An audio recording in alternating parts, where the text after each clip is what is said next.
Salutare, oameni buni! Bine ați venit la un nou episod. Eu sunt Tibi, iar astăzi vom căuta comori în această pădure frumoasă.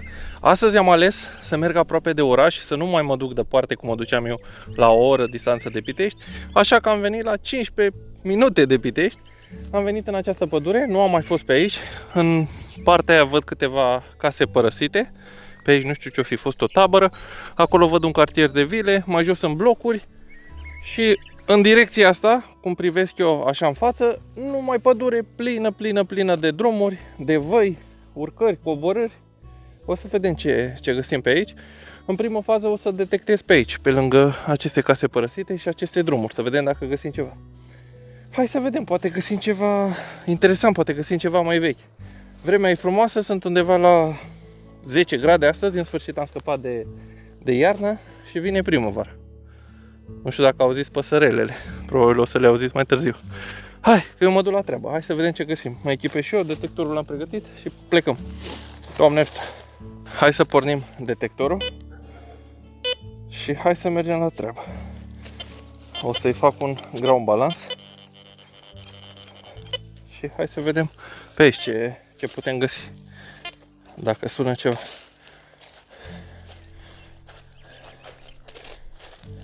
Îmi place foarte mult această zonă, fiind aproape de casă. Mă gândesc că au tot umblat oamenii pe aici, din cele mai vechi timpuri. O să fie și multe gunoaie, vă dați seama. Dar și multe chestii interesante. Asta nu-l săpăm, nu este bun. Mergem așa în direcția aia să vedem. Să vedem ce ne așteaptă. Voi săpa, cred că voi săpa și fiarele. Să vedem. Și fiarele le voi săpa cu siguranță. Uite primul obiect mai vechi. Haideți că vin aici aproape să vi-l arăt mai vechi. E mai nou, nu știu ce este. E o săgeată, nu știu ce e. Cred că din aia de nerf sau nu știu cum se numește. Pentru copii. Ce am descoperit. Ia uitați-vă, acolo jos. Acest vârf de ce asta? Din asta, mă, de la jucării de copii. De nerf, nu știu cum se numește. Și asta este locația, v-am zis acolo.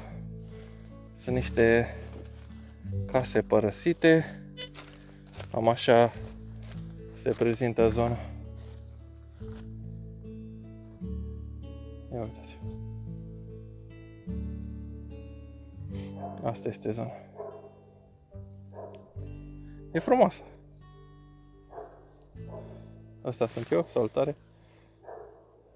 Stai să dau mai jos. Am un dispozitiv nou și încerc să mă învăț cu el.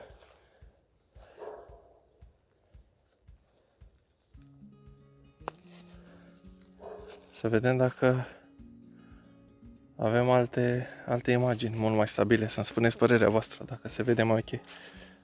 Hai mai departe. Metri de săgeată, acolo a fost săgeata. Aici mai am un semnal. Un 57. Auziți semnalul? Dar sună cam ciudat, nu știu. Sună cam împrăștiat. Ia uitați-vă ce a fost. O lamelă din asta. Dă în frunze.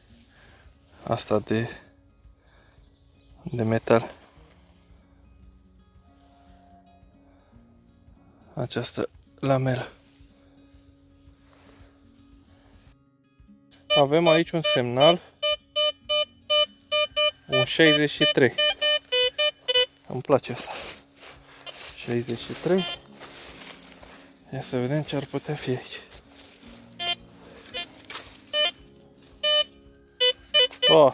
Tot la suprafață. Tot la suprafață este un ce este? Are ceva de cauciuc, o gaură. O piesă, ceva, n-am idee.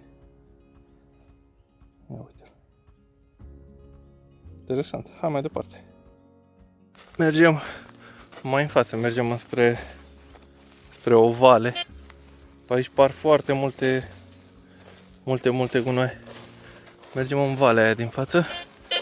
Văd și un drum vechi acolo pe lângă acea vale. Și văd cât de frumos este acolo în față. Este un râu acolo jos, un pârâu. Curge apa. Și uitați-vă cât de frumoasă este pădurea. Și aici o potecă veche de care vă spuneam. Mai întâi vom merge pe acolo, pe jos. Să vedem dacă găsim ceva. Vom detecta toată partea asta. Ce frumos! Super frumos! Și vremea e minunată!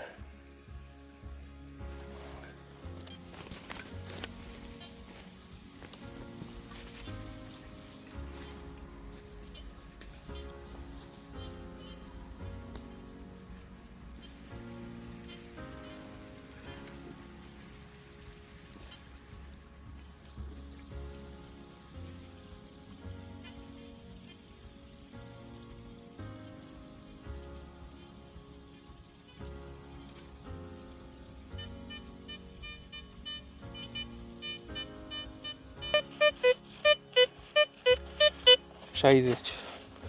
Cred că am pierdut semnalul. Ia să vedem.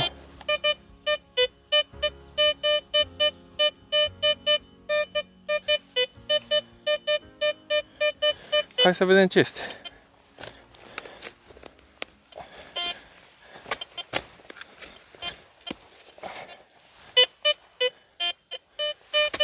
L-am scos. Sună foarte bine. 60. Aici, la suprafață. Hai să vedem ce am reușit să scot.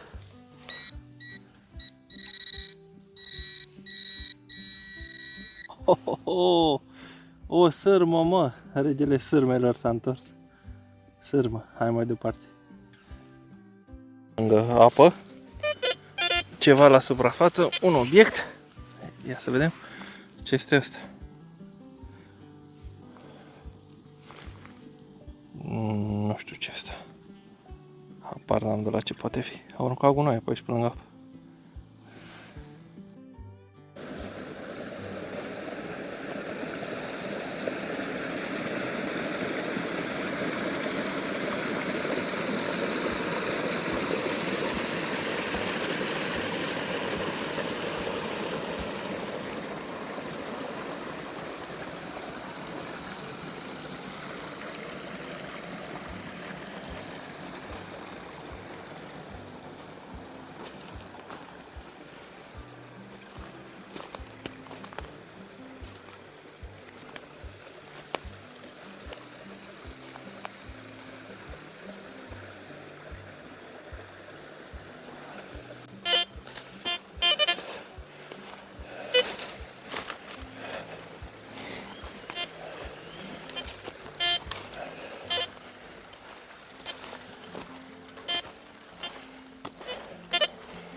Nou semnal. Un 55.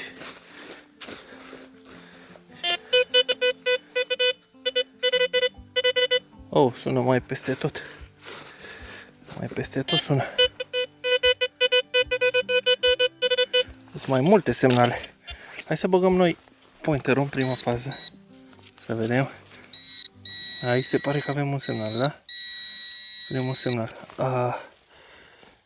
Asta de cupru, da? Odată. S-ar putea să avem mai multe din astea de cupru. Las că astea sunt bune pentru neaninel. Ne duce neaninel la recuperare. Ia uite, încă una. Am dat de la cior și astea. Ia uite. Cupru pentru neaninel. Drum pe o potecă. Și am un semnal. Hai mă, să sperăm că nu mai e sârmă. Că am avut numai sârme. 57. Și am avut numai sârme până acum. Hai, că poate a pierdut cineva o bijuterie, ceva pe aici, pe acest drum.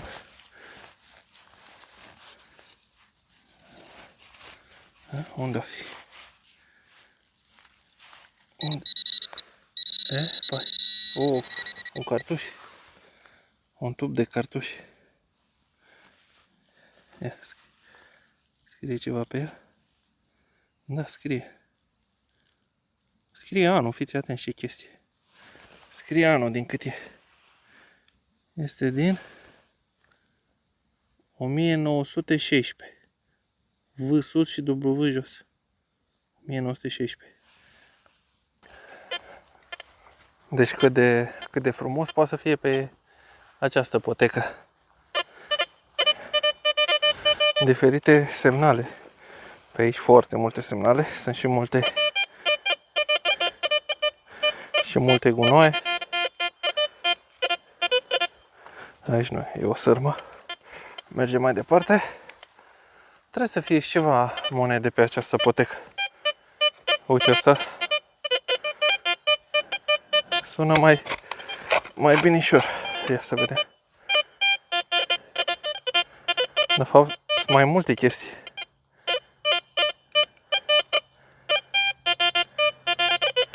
Eu și un sunet mai bun aici. Ia să vedem. Ce avem? Sunt amestecate.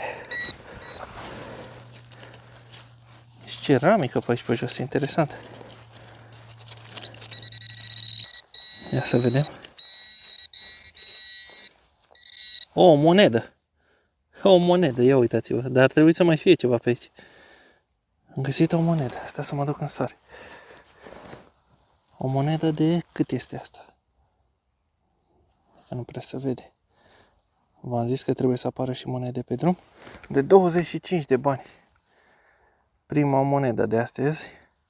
25 de bani din 1000, cât e asta? 1952 ar trebui. Opa, mi-a căzut. 1952. Am luat un fir de păr de aici pe jos. La câine, se plimbă oamenii câinii pe aici.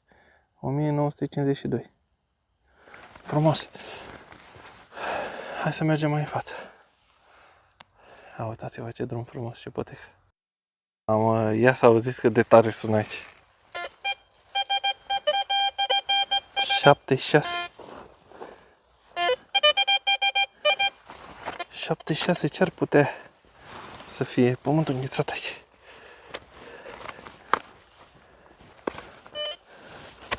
O fi o conservă, o fi o monedă din aia de aluminiu. Chiar acolo, în groapă sună. Am scos? Nu. Deci. E un aluminiu. Un capac tortit. De-aia sună așa bine. Am scos aici. Semnal la suprafață. Un 53. O sârmă. Da. Trecem să mergem pe dealul celălalt. Că pe partea asta am găsit numai gunoi. Și mergem pe dealul ăla să vedem ce găsim. Pe acolo poate avem mai mult noroc. Am ajuns și aici sus în platou. Și am un 48. 48. Ia să vedem.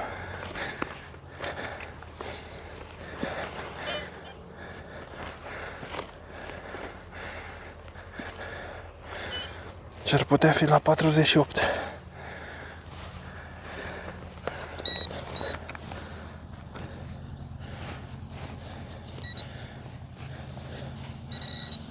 L-am scos? Da. Uite aici, cred că e o monedă. Nu este un tub de cartuși. Crezut că e monedă.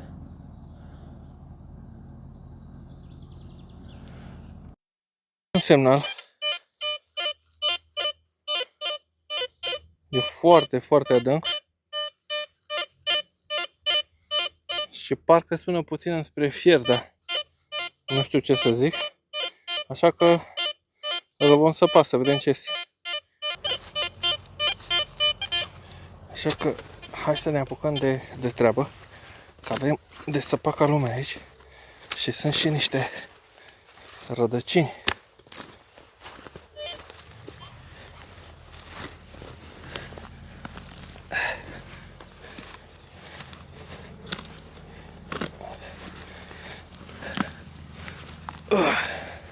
Stați așa că trebuie să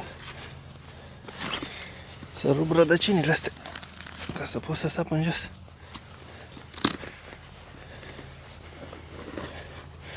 Mamă, ce moale e pământul!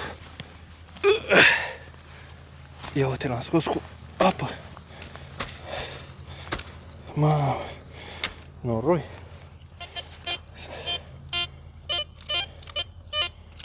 Deja s-a făcut izvor acolo. Jos.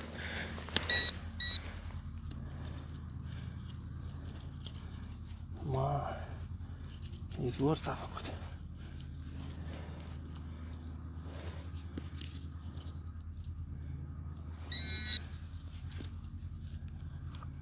Pare aici că e rădăcină. Trebuie să ne ducem și mai jos.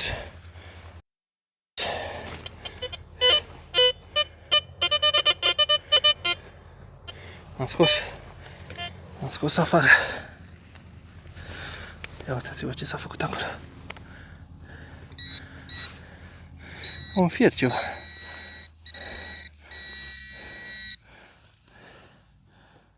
Asta?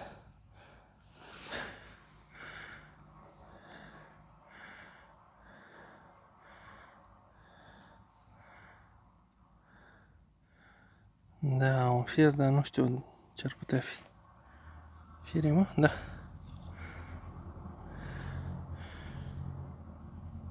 Da, ce adânc era. Ce adânc era. Să vedem. Ce mai putem descoperi pe aici. Până acum numai fiare și gunoi. Bine, a fost și moneda aia. Dar decât o monedă.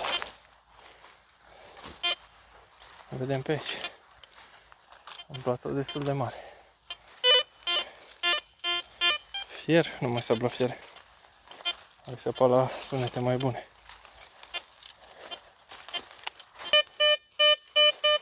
...61. Nu prea am mai avut semnale. Nu e bun. Nu e bun nici el.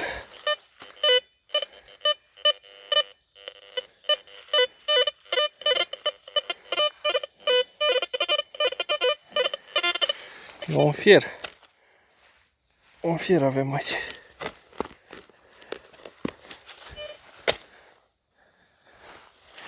Ia să vedem pe unde ar fi. Chiar aici pe marginea asta. Să vedem, poate un cuțit, poate o săgeată, poate cine știe.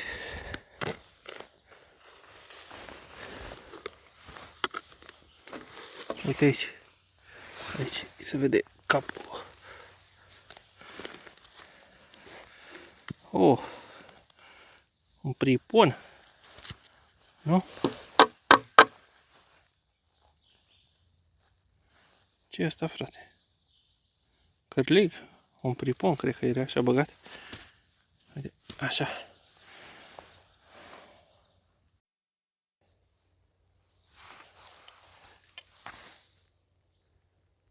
Ia uitați-le.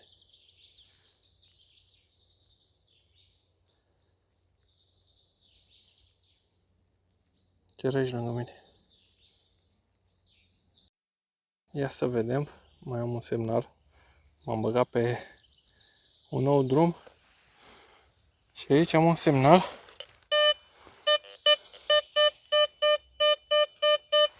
...66. Ce frumos cântă păsărelele. A venit primăvara.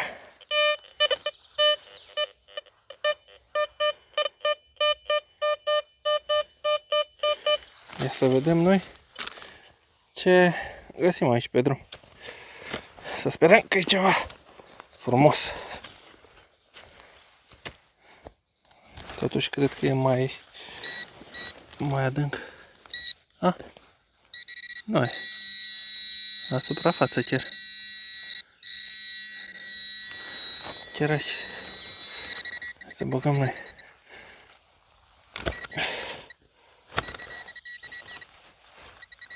Ca să mă... A, e un șurub.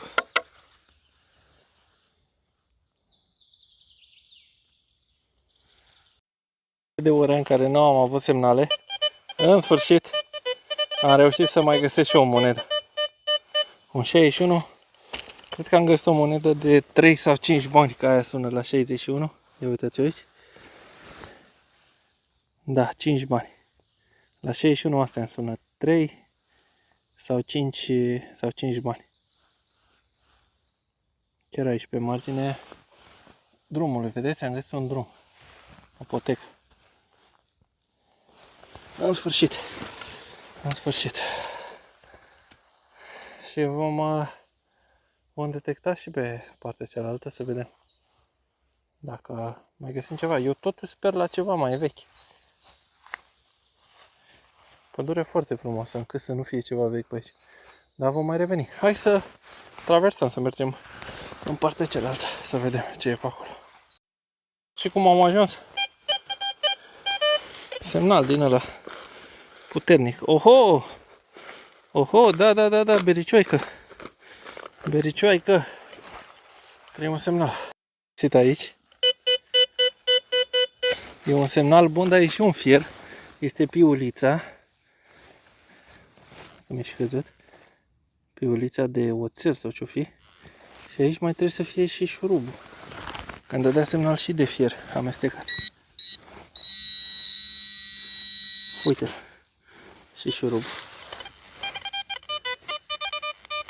Îmi dă două semnale. Unul ascuțit și unul mai bun. Unul mai gros așa.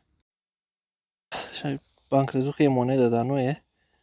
Cred că e un tub de cartuș, că văd că scrie în stânga un 6, sus U2. Cred că e un cartuș ceva. Afară, încât m-am dezbrăcat, am rămas doar în bluza asta. Deci e cald și bine. De acum încolo o să încep să ies și mai des. Ieșeam odată la 2-3 zile. Acum o să ies zi de zi dacă ține vremea așa. E superb în pădure. Ia uitați-vă, ce vreme minunată.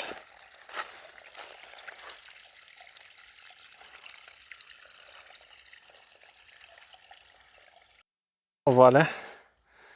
Am venit din partea cealaltă și am venit aici pe malul ăsta. Și merg așa în față. Aici am un semnal bun. Un 78. Aluminiu sau argint, ia să vedem. Aluminiu sau argint.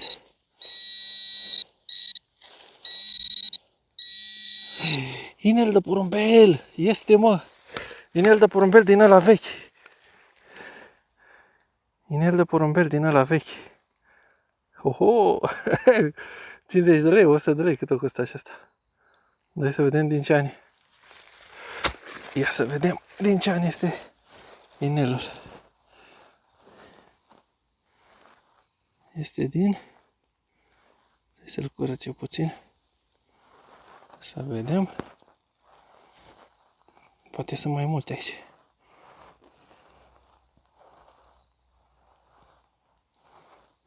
...87. Da, RSR 87. Ia uitați. RSR 87. Doamne, ce bine s-a păstrat. Superb. Să vedem dacă mai sunt pe aici. Sau nu mai sunt. O fi fost un cuib vechi pe aici.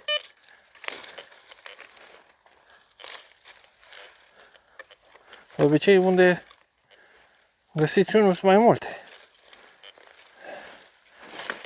O voi mai detecta pe aici, prin locul ăsta. Poate cine știe. Să vedeți ce am mai găsit. 10 bani, frate. 10 bani. Ăștia trebuie să-i aruncăm pe acolo, să-i găsească cineva peste 1000 de ani. Uite, i-am aruncat acolo. Semnal. Ceva mai bun. Deci dacă nici aici nu e argint,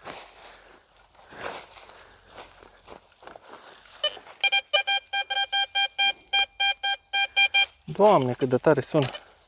Hai mă cu argintul ăla, mă. Hai mă. Mi-aduce și mie primăvara un argint. Deja am văzut, s-a dus la fund. Părea ca un capac. Părea ca un capac. Un capac din ăla de vodcă. Așa mi s-a părut, dar s-a dus la fund, dar nu știu unde. Ia stați așa, să băgăm pointerul.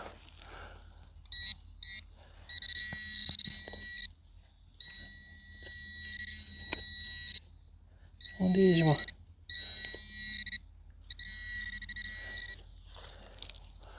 Unde ești, mă, capacule, mă?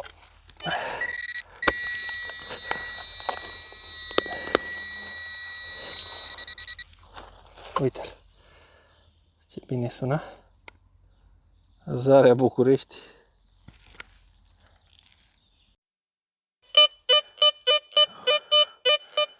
Îmi dă un semnal de fier, dar parcă sună și bine. Opa, uite moneda. Uite moneda, aici cred că e moneda din aia de fier. De 100 de lei. Da, ia uite, 100 de lei, cu Mihai Viteazu.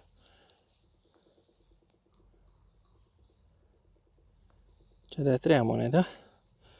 Frumos, îmi place asta. 100 de lei.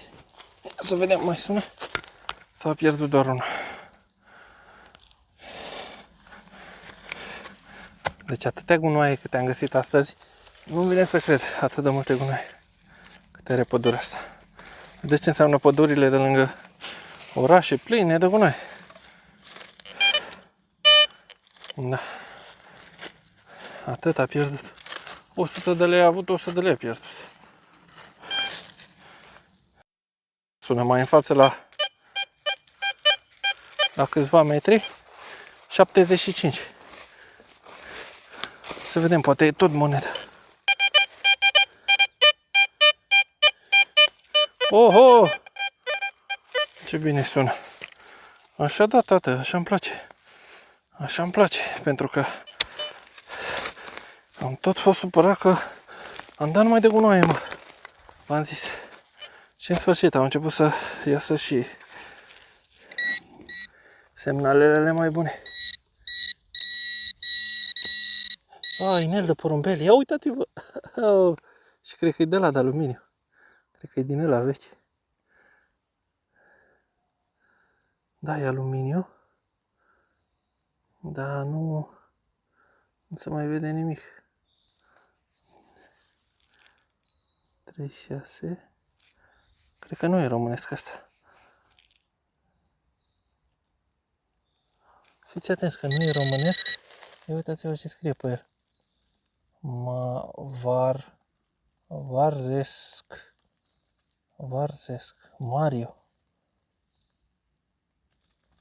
Mario Varzesc.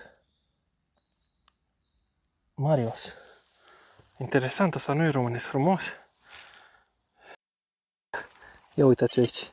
Ce micuță și frumoasă este. Chiar aici lângă potecă, pe marginea voi.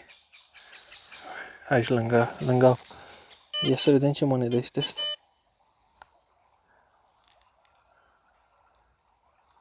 Este o monedă cu coroană.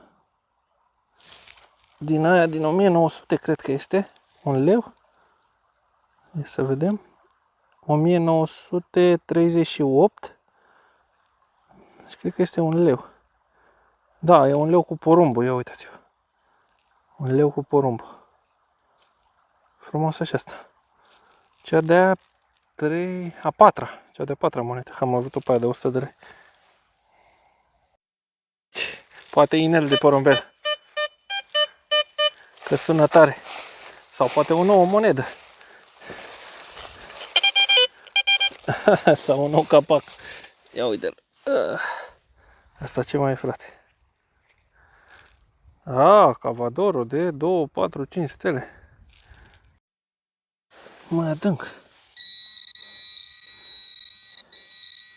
Un 44.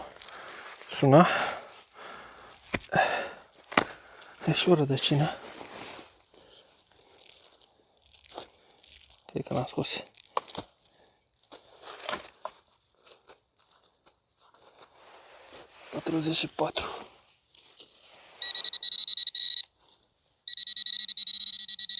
Monedă. Ia uite. Cea de 5-a monedă. Bă, da, ce adânc a fost asta. Și micuțe.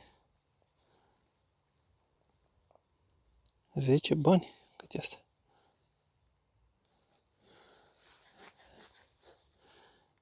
10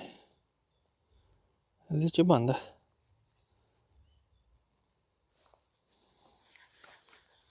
$44. N-am vrut să-l sap, dar am zis hai să încerc, mă, că poate e monedă. Și uite că moneda a fost. Ia să vedem. Mai sunt ceva pe aici. Sperăm că poate au fost mai multe. Ia să dau eu ca să mă la o parte și să mai dau pe aici.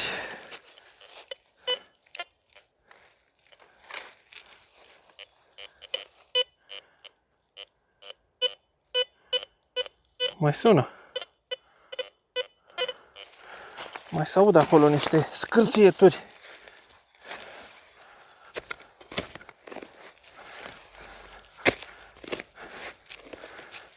Hai să mărim groapa. Să vedem.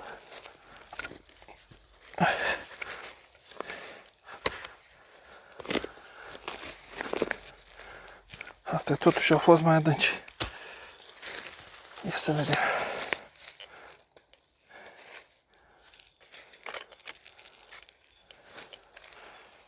Nu mai. Mi s-a părut mie că mai sună, dar nu mai sunt. Bine, mai băgăm o dată pointerul să fim siguri și după plecăm.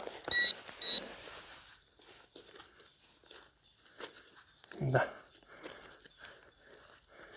Nu mai sunt. Dacă mai rău sunau la pointer. Bună, 5 monede deja. Am zis totuși să-l filmez, că nu se știe. Aici a fost o sârmă. Și aici un 79. Fix când nu filmez, atunci ies obiectele frumoase. Hai să vedem aici. Da, băi, am la semnale, am la gunoaie de metru.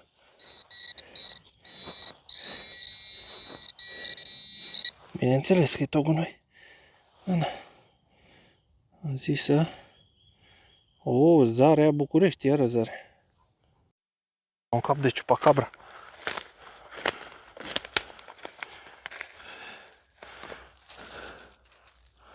Ia uitați-o. Pui, a fost pui asta. Pui de ciupacabra. Și am terminat pentru astăzi. Astea sunt obiectele. Avem 1, 2, 3, 4, 5, 6 monede. Am mai găsit-o și pe asta cu gaură. N-am mai apucat să o filmez acum pe final. Deci avem 6 monede. 2 inele de porumbei, unul vechi din 87, un cartuș, un tub. Și au mai fost câteva fiare și foarte multe gunoaie. Deci asta se întâmplă când detectăm pe lângă orașe. Uitați acolo în vale, e orașul. Asta se întâmplă, sunt foarte multe gunoaie. Dar n-are nimic, asta e. Am găsit monedele astea. Ne-am bucurat de vremea frumoasă, am făcut mișcare, asta contează cel mai mult, e cel mai important. Și data viitoare vom merge în altă pădure. Dați așa că mi-a sunat telefonul. Și data viitoare vom merge în altă pădure, Să vedem, poate reușim să descoperim și ceva mai frumos de atât. Hai, ne vedem data viitoare. Vă doresc o seară bună și numai bine, weekend minunat tuturor. Ne vedem poate mâine, facem un nou episod. Pa, pa!